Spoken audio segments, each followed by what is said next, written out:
اللهم رب شهر رمضان الذي أنزلت فيه القرآن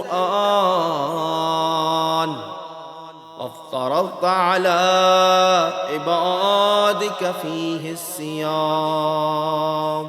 لا حول ولا قوة إلا بالله العلي العظيم.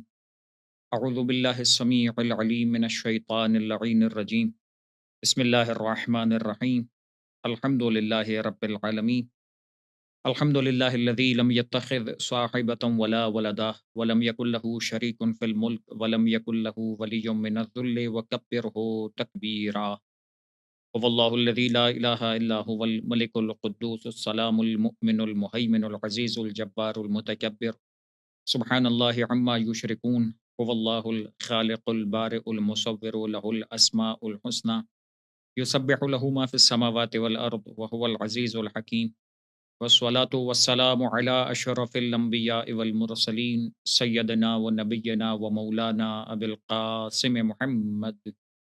اللهم صل على محمد وآل محمد وعلى أهل بيته الطيبين الطاهرين المعصومين المنتجبين الميامين، لا سيما على بقية الله في الأرضين وحجته على العالمين الذين ذهب الله عنهم الرجس وطهرهم تطهيرا.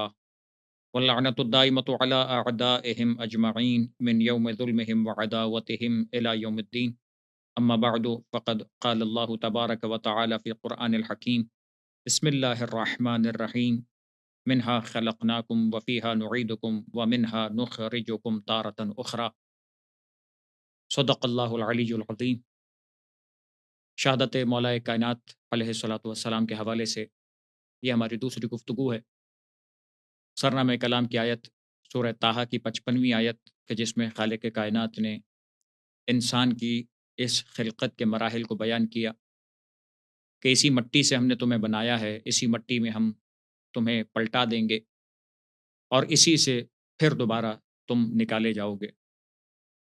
بس یہ انسان جو اپنے خالق کے سامنے انتہائی ذلیل اور حقیر مخلوق ہے، اور اگر انسان اپنی اس بندگی اور اس تمام تر رذالت کا احساس کرے تو ان تمام چیزوں کو سوچتے ہوئے کبھی اپنے پروردگار کی معصیت میں مبتلا نہ ہو۔ بس پروردگار عالم کی عبادت اور اس کی اطاعت یہ ہر انسان کی ذمہ داری ہے، خاص طور پر جو صاحبان ایمان ہوں، جو خدا، رسول اور اہل بیت سے محبت کرنے والے، ان پر ایمان رکھنے والے ہوں، تو ان کی زندگی کا دستور و منشور بھی اسی انداز سے ہونا چاہیے کہ کہیں معصیت پروردگار میں مبتلا نہ نظر آئیں، اور اپنے آپ کو اپنی پوری کوشش کے ساتھ اطاعت الہی کے راہ پر گامزن رکھتے ہوئے اور اطاعت الہی کی راہ پر مستقل طور پر عمل کرتے نظر آئیں۔ گفتگو ہماری مولا کائنات کی وصیت کے ذیل میں جاری تھی۔ وصیت کا ایک حصہ آپ کی خدمت میں پیش کیا گیا، آج اسی وصیت کو تمام کیا جائے گا۔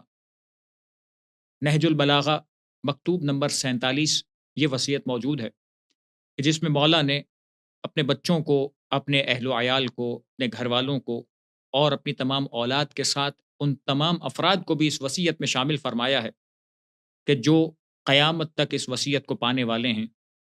بس اس وصیت میں جس انداز سے پروردگار عالم کے خوف اور تقوی الہی کی طرف مولا نے راغب فرمایا، زندگی کے چند بنیادی اصول مولا نے توجہ دلوائے۔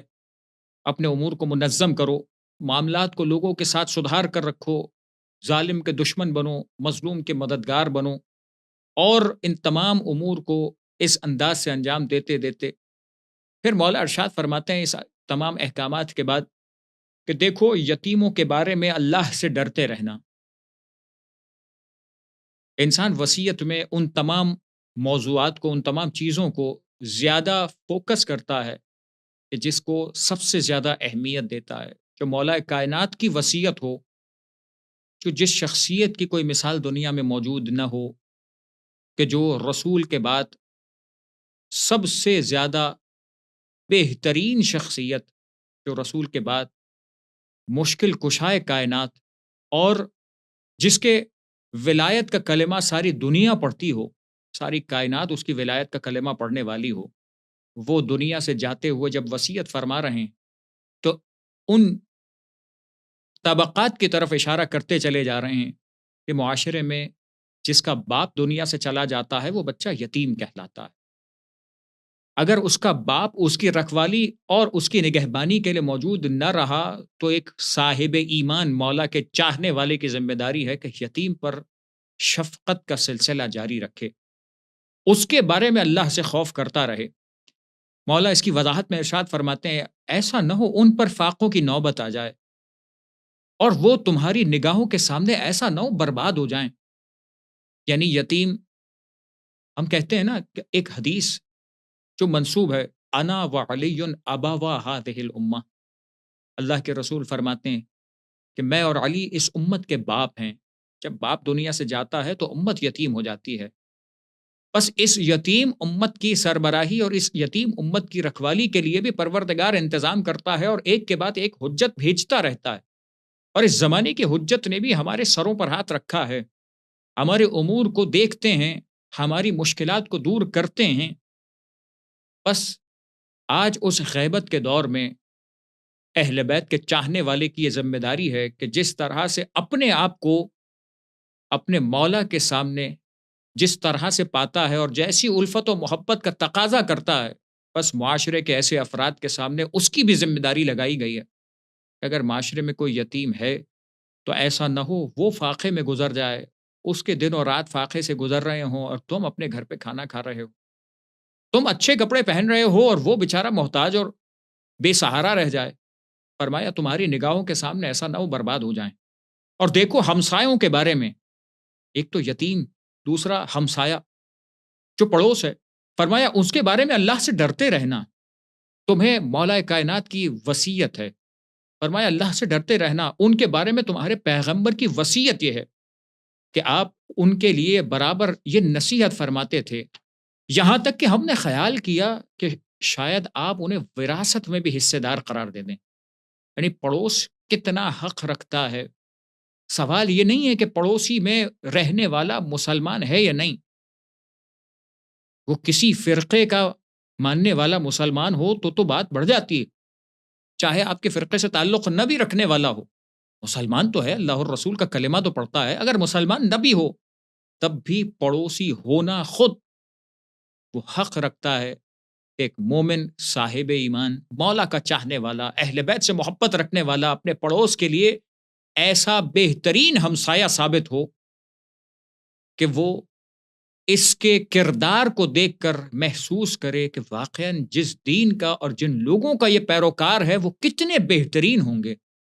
بس یہی تو طریقہ تبلیغ ہے، یہی تو طریقہ عمل ہے، یہی تو طریقہ زندگی ہے کہ جسے آج امت نے فراموش کر کے ان تمام چیزوں کی طرف اپنی توجہ کو مبذول کر لیا کہ بس ایسی عبادت کرو جو یوٹیوب پہ نظر آئے، ایسے اعمال انجام دو جو فیس بک پہ جس پہ لائکس مل سکیں۔ بس یہ جو عمل اور کردار کی اچھائیاں تھیں یہ کہاں گئیں؟ اصل تو یہی دین تھا کہ جس کردار کی طرف مولا متوجہ فرما رہے ہیں، اور اس کے بعد مولا نے اس انداز سے بعض چیزوں کی طرف توجہ دلائی۔ اللہ اللہ فی القرآن، قرآن کے بارے میں تم خبردار رہنا، لا یسبقکم بالعمل بہ غیرکم، ایسا نہ ہو تمہارا غیر اس قرآن پر عمل کرنے میں تم سے سبقت لے جائے۔ یعنی قرآن پر عمل کرنے سے نجات ملے گی، قرآن پر عمل کرنے سے فائدہ ملنے والا ہے، اگر غیر بھی عمل کرے گا تو وہ نتیجے میں فائدہ اٹھا جائے گا۔ ایسا نہ ہو تم قرآن پر عمل کرنا چھوڑ دو اور تمہارا غیر اس عمل پر سبقت لے جائے۔ اللہ اللہ فی الصلاۃ، نماز کے بارے میں خدا سے خبردار رہنا، اس کی اہمیت کے پیش نظر اس کو ہمیشہ اپنے سامنے متوجہ رہنا۔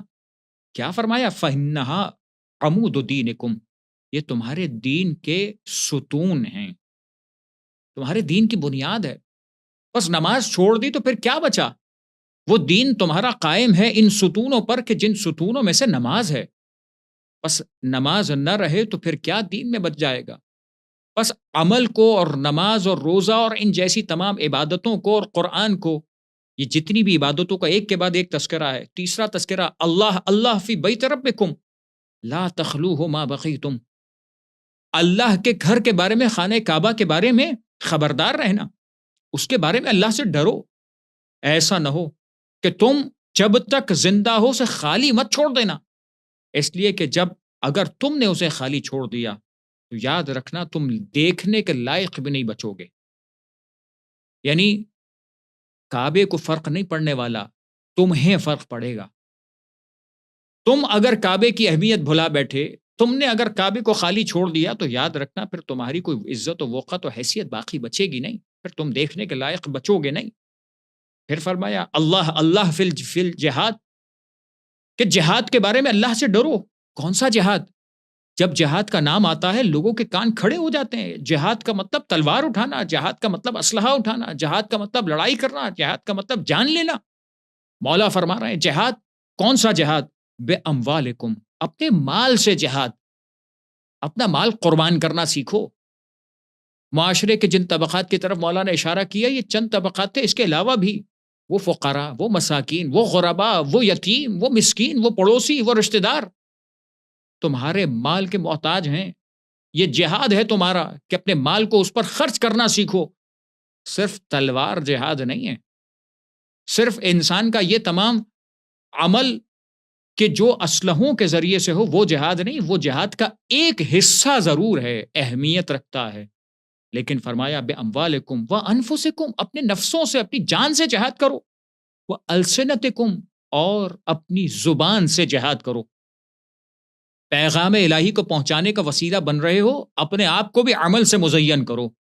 کونوا طاعۃ الناس بغیر السنتکم، لوگوں کو زبان سے پیغام پہنچانے کا شوق بہت ساروں کو ہے، لیکن اپنے عمل کے ذریعے سے جو مولا نے ارشاد فرمایا کہ لوگوں کے سامنے اگر ان کی اصلاح کرنا چاہتے ہو نا، ان کو دعوت دینا چاہتے ہو، ان کو دین کی طرف راغب کرنا چاہتے ہو، تو زبان کے علاوہ اپنے عمل کے ذریعے سے دعوت دو.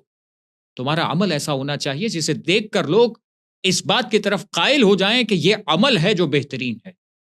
زبان سے کہنے والے بہت ہیں، فی سبیل اللہ، اللہ کی راہ میں یہ عمل انجام دو. اگر زبان سے کوئی جملہ بھی جاری ہو رہا ہے تو مقصد کچھ اور نہ ہو، فی سبیل اللہ کام انجام پائے.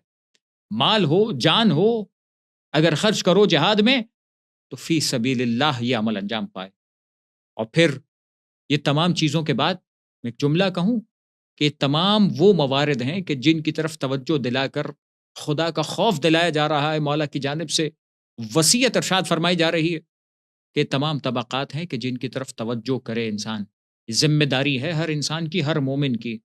فرمایا وعلیکم بالتواصل والتبادل، بس تمہاری ذمہ داری کیا ہے؟ کہ تمہاری ذمہ داری یہ ہے کہ ایک دوسرے کی مدد کرتے رہو، ایک دوسرے سے تعلقات استوار رکھو. مومن کا مومن کے ساتھ تعلق استوار ہونا چاہیے. رشتہ دار ہو تو اور بڑھ کر، پڑوسی ہو اور بڑھ کر، دوست ہوں اور بڑھ کر، یہ تمام وہ موارد بڑھتے چلے جاتے ہیں. بس تعلقات استوار رکھو، ایک دوسرے کی مدد کرتے رہو. جیب سے مال نکلے دوسرے پہ خرچ کرو، صرف تمہیں جمع کرنے کے لیے دنیا میں نہیں بھیجا گیا. خبردار ایک دوسرے سے منہ نہ پھرا لینا، تعلقات کو مت توڑ لینا، امر بالمعروف اور نہی عن المنکر کو نظر انداز مت کر دینا. چاہے سگا بھائی ہی صحیح غلطی کرے تو اس کی بھی نصیحت کرنے کا سلیقہ بتلایا گیا ہے. سلیقہ اپنا کر پھر امر بالمعروف بھی ہو، نہی عن المنکر بھی ہو. پہلا مرحلہ یہ آتا ہے کہ انسان نہی عن المنکر اور امر بالمعروف کرنا چھوڑ دیتا ہے. دوسرا مرحلہ یہ آتا ہے کہ جب انسان کرنا چھوڑ دیتا ہے اس کا نتیجہ کیا ہوگا؟ مولا فرماتے ہیں اگر تم نے یہ کام کر دیا تو تم پر اشرار کی حکومت قائم ہو جائے گی. پھر تم پر سر پر آنے والے کون ہوں گے؟ شریر لوگ ہوں گے. پھر تم فریاد بھی کرو گے تو اس کو سونا نہیں جائے گا. پھر تم چیخو چلاؤ گے بھی تو تمہاری اس چیزوں کی سماعت نہیں ہوگی. بس زانے گرامی، مولا کائنات کی وصیت فرما کر متوجہ فرما رہے ہیں کہ یہ تمام چیزیں وہ ہیں کہ جس پر عمل اور جس کی طرف توجہ کرنا ہر مومن کی ذمہ داری ہے. امر بالمعروف و نہی عن المنکر جب ذمہ داری ہے تو اس کا ادب و طریقہ و سلیقہ بھی بیان کیا گیا کہ جس کو نصیحت کرنا ہے اس کو نصیحت کرنے کا سلیقہ کیا، کسی برائی سے روکنا ہے تو برائی سے روکنے کا سلیقہ کیا. فرمایا اے عبد المطلب کی اولاد، خبردار میں یہ نہ دیکھوں کہ تم مسلمانوں کا خون بہانا شروع کر دو صرف اس نعرے پر کہ امیر المومنین مارے گئے ہیں. میرے بدلے میں میرے قاتل کے علاوہ کسی کو قتل نہیں کیا جائے گا۔ مولا وصیت میں جملہ ارشاد فرما رہے ہیں، یعنی یہ جملے بتلا رہے ہیں، یہ آخری ان اوقات کے جملے ہیں کہ جہاں مولا اس مصیبت میں شاید گرفتار ہو چکے تھے، یہ زخم کھا چکے تھے، اور اپنی اولاد کو وصیت، اپنے خاندان والوں کو وصیت فرما رہے ہیں، ایسا نہ ہو کہ میرے مرنے پر تم خون بہانا شروع کر دو۔ یعنی مصیبت عظما اس کو کہا جائے تو کم نہیں ہے، یہ زیادہ نہیں ہے لفظ، اس سے بڑی مصیبت ہے۔ مولا کائنات دنیا سے رخصت ہو جائیں، مولا کائنات پر مصیبت آ جائے، وہ انہیں قتل کر دیا جائے، اس سے بڑھ کر دنیا پر کیا مصیبت آ سکتی ہے؟ لیکن مولا فرما رہے ہیں میرے قتل کے بعد بھی انصاف کا دامن نہ چھوٹے، جو مجھے قتل کرنے والا ہے صرف اسی کو قتل کیا جائے گا، ایسا نہ ہو میرا نام لے کر میرے قتل کے بدلے میں کوئی ناحق قتل نہیں ہونا چاہیے۔ عزیزان محترم ذرا غور تو کریں، مولا فرما رہا ہے میرے نام پر کسی اور کا ناحق قتل نہیں ہوگا۔ جب مولا کائنات یہ جملہ فرما رہے ہیں تو سمجھا رہے ہیں کہ کسی کے حق پر اگر کوئی ڈاکہ پڑ رہا ہے، کوئی پامالی ہو رہی ہے، تو بدلے میں اسی کا حق وصول کیا جائے گا، بس یہ نہیں ہوگا کہ اگر ایک ظلم کسی نے کیا ہے تو اس کے مقابل پر انسان مظالم کا انبار لگا دے۔ کوئی چیز ضائع ہوئی ہے تو اس کے مقابل پہ انسان سارے اس کے خاندان کو ختم کر دے۔ ایک کسی کا حق پامال کیا گیا تو بدلے میں وہ سارا مثال کے طور پر اس کا مال ختم کر دے۔ کہاں کا انصاف ہے؟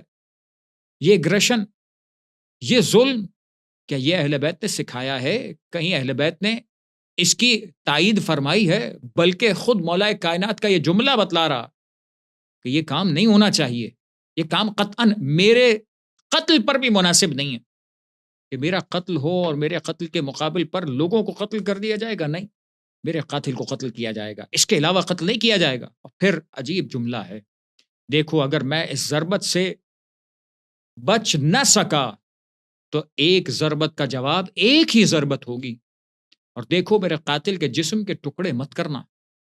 میں نے خود سرکار دو عالم سے سنا ہے، خبردار کاٹنے والے کتے کے بھی ہاتھ پیر مت کاٹا کرو۔ مسلح کرنا شریعت میں نہیں ہے، اسلام نے اسے پسند نہیں کیا، رسول خدا نے اسے پسند نہیں فرمایا۔ بس یہ جملے بتلا رہے ہیں کہ اگر میں اس قاتل کے وار سے بچ نہ سکا تو نتیجتاً میرے قاتل پر بھی ایک ہی وار کیا جائے گا، نہ میرے قاتل کے علاوہ کسے قتل کیا جائے گا، نہ میرے قاتل کو ایک سے زیادہ وار دیا جائے گا۔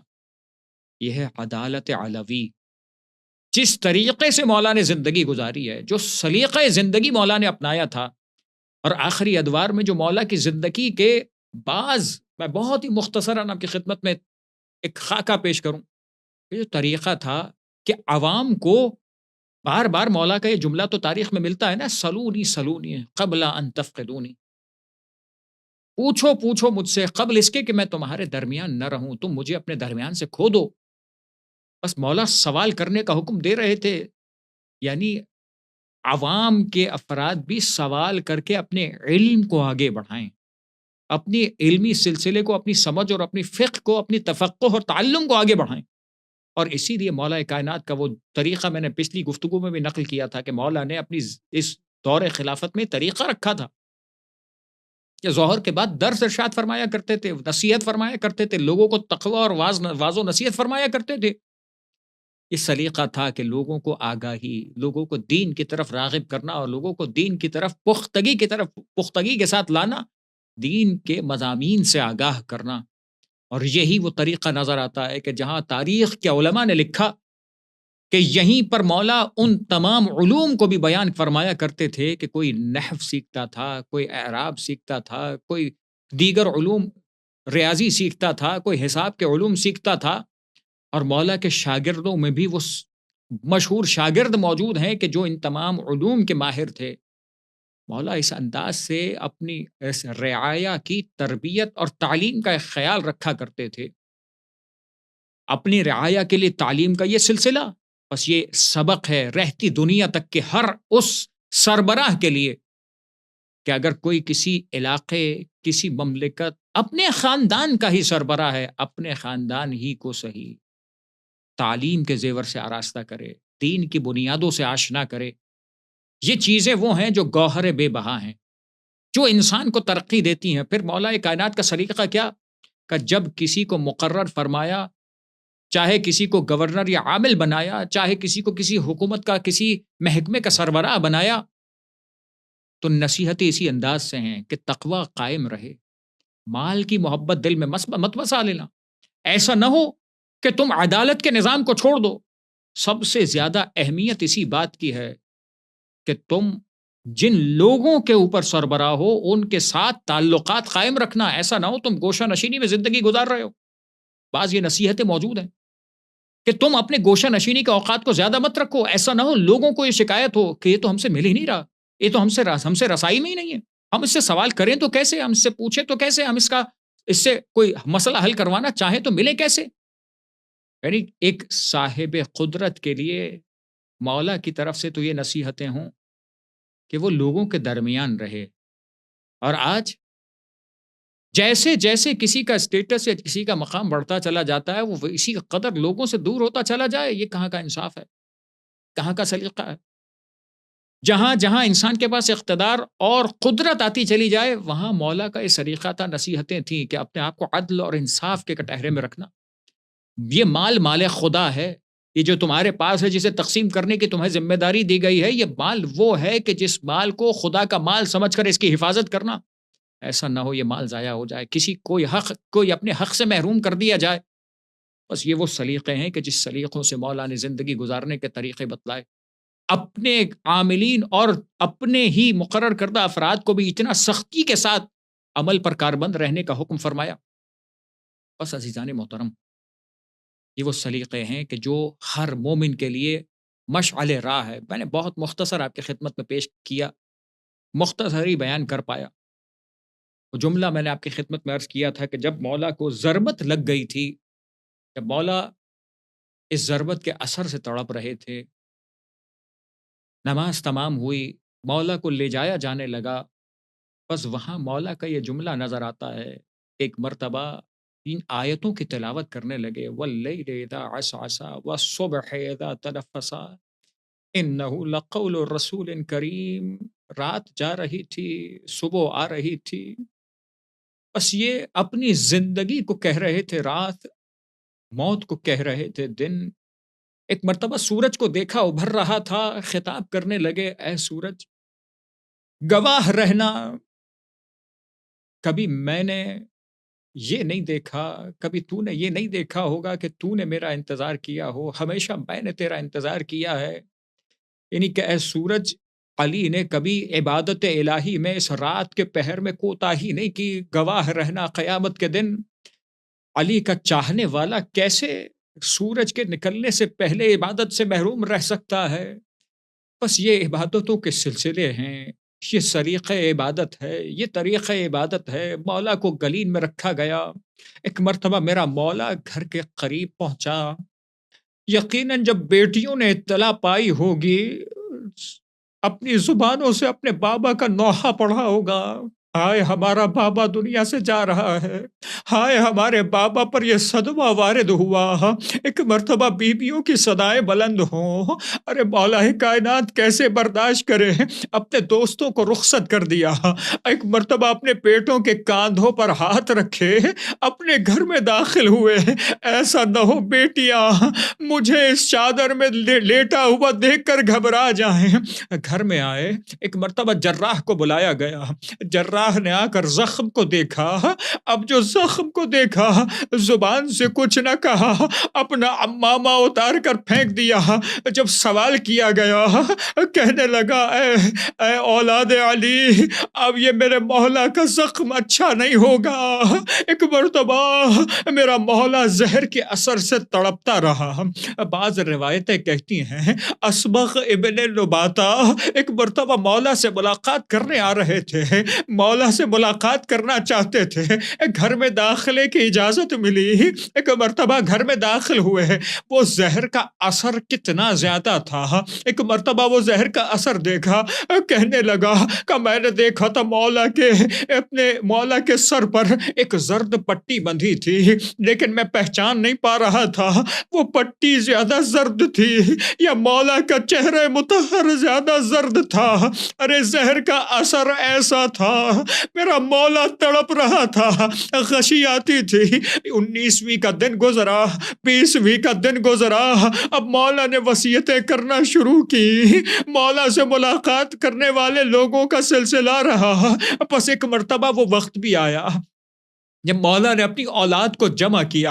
علماء پڑھتے ہیں، میں نے علامہ طالب جوہری سے یہ جملے سنے ہیں، فرمایا یہ مصائب پڑھا کرتے تھے کہ یہ جملے ایک مرتبہ اپنی اولاد کو جمع کیا۔ جب اپنی اولاد کو جمع کیا نا، سارے بیٹے آ گئے، امام حسن آ گئے، محمد حنفی آ گئے، ابو الفضل العباس علمدار آ گئے۔ ایک مرتبہ دیکھا حسین نظر نہیں آتے، حکم دیا بیٹا جا کر دیکھو میرا بیٹا کہاں ہے۔ ایک مرتبہ امام حسن مجتبی چلے، کمروں میں دیکھا، ایک تاریک کمرے میں دیکھا امام حسین گریہ فرما رہے تھے، اپنے بھائی کو ساتھ لیا۔ ایک مرتبہ بابا کی خدمت میں آئے، اپنے بابا کو دیکھا گریہ کر رہے تھے حسین۔ ایک مرتبہ جملہ زبان سے کہا، من اجلک تعلمت البکا۔ جب میرا نانا رخصت ہوا تھا آپ نے سر پر ہاتھ رکھا، جب میری مادر گرامی رخصت ہوئی آپ نے دست شفقت رکھا، اب آپ دنیا سے جا رہے ہیں، حسین نہ روئے تو کیا کرے۔ ایک مرتبہ وصیتیں فرمانا شروع کی، تاریخ نے لکھا یہ وصیتیں فرما رہے تھے، امام حسن مجتبی کو بلایا، ہر ایک اولاد کا ہاتھ تھماتے چلے جا رہے تھے، لیکن عالم اتنا نحیف ہو چکا تھا، بار بار غشی آتی تھی جب اپنی اولاد کو سپرد کر رہے تھے۔ ایک مرتبہ اولاد کو سپرد کیا، غشی طاری ہوئی۔ ایک مرتبہ جیسے ہی غشی سے افاقہ ہوا، اب وہ مرحلہ تھا، کانوں میں سسکیوں کی آواز سنائی دینے لگی۔ ایک مرتبہ میرا مولا سوال کرتا ہے یہ کون بی بی ہے جو رو رہی ہے۔ ایک مرتبہ جناب ام البنین آگے بڑھی، میرا بیٹا عباس کسی کے حوالے نہ ہوا۔ ایک مرتبہ امام حسین کو بلایا، مولا عباس کو بلایا، ہاتھ میں ہاتھ رکھا، کہا پوچھا کون ہے یہ؟ مولا حسین نے فرمایا یہ میرا بھائی ہے۔ عباس سے پوچھا کون ہے؟ کہا یہ میرا آقا حسین ہے۔ ایک مرتبہ وصیت فرمائی کہ لا تشرب الماء قبل ان یشرب اطفال الحسین۔ آیا عباس بابا کی وصیت یاد رکھنا، کربلا کے میدان میں جب تک حسین کے بچے پیاسے ہوں پانی منہ کو نہ لگانا، یہ وصیت یاد رہی۔ مولا نے اس وصیت پر عمل کیا، پس وہ مرحلہ بھی نظر آیا۔ ایک مرتبہ رات کا سناٹا چھا رہا تھا، مولا کے دوست آنا چاہتے تھے، مولا کے اصحاب آئے۔ ایک مرتبہ اصحاب سے آخری ملاقات کی، یہ ملاقات عجیب تھی، جہاں حجر ابن عدی نے مولا کا مرثیہ پڑھا۔ ایک مرتبہ مولا کا مرثیہ پڑھ رہے تھے، مولا نے مرثیہ سنا اور ایک مرتبہ کہنے لگے اے حجر زمانہ تجھے ہماری محبت کی سزا دے گا۔ حجر نے برداشت کیا، حجر اپنے مولا کے فراق میں تڑپ رہا ہے۔ ایک مرتبہ اپنے اصحاب سے رخصت ہوئے، آخری وقت تھا، اپنے اصحاب کو جانے کا حکم دینے سے پہلے مولا نے ایک مرتبہ جملہ کہا، سلونی قبل ان تفقدونی، اب مجھ سے جو چاہو سوال کرو، لیکن ابھی تمہارا مولا نحیف ہو چکا ہے، سوال زیادہ مت کرنا۔ لیکن اس موقع پر جب اصحاب کو رخصت کیا نا، اپنے اصحاب سے گفتگو کی، تسلی دی، اصحاب کو تسلی دے کر رخصت کرنا چاہا، اپنا ہاتھ سر پر رکھا، جملہ کہنے لگے حافظکم اللہ، اللہ کی حفاظت میں تمہیں سونپا، اب علی سے قیامت میں ملاقات کرو گے۔ اصحاب تڑپ رہے ہیں، رو رہے ہیں، گریہ کر رہے تھے، ایک مرتبہ جانے لگے، دیکھا یہ سیدانیوں کی صدائیں بلند ہونا شروع ہوئی۔ ایک مرتبہ اپنے اصحاب کو روکا کہ سن رہے ہو یہ رسول زادیاں ہیں جن کی صدائیں بلند ہو رہی ہیں، ارے یہی کوفہ ہوگا جب یہ سیدانیاں پلٹ کر آئیں گی، ان کی صداؤں کا خیال رکھنا۔ نہ جانے وقت پلٹا، میرا مولا رخصت ہوا، مولا کو تدفین کا مرحلہ طے پایا گیا، لیکن تاریخ نے لکھا ایک مرتبہ یہی نبی زادیاں کربلا سے کوفہ لائی گئی، ارے بے چادر اس طرح سے لائی گئی، اپن بیبیوں کا تماشا بنایا جاتا تھا اور کوئی چادر دینے والا۔ الا ولعنۃ اللہ علی القوم الظالمین وسيعلم الذین ظلموا أي منقلب ينقلبون وتقبل منا انك انت السميع العليم وتب علينا انك انت التواب الرحيم برحمتك يا ارحم الراحمين۔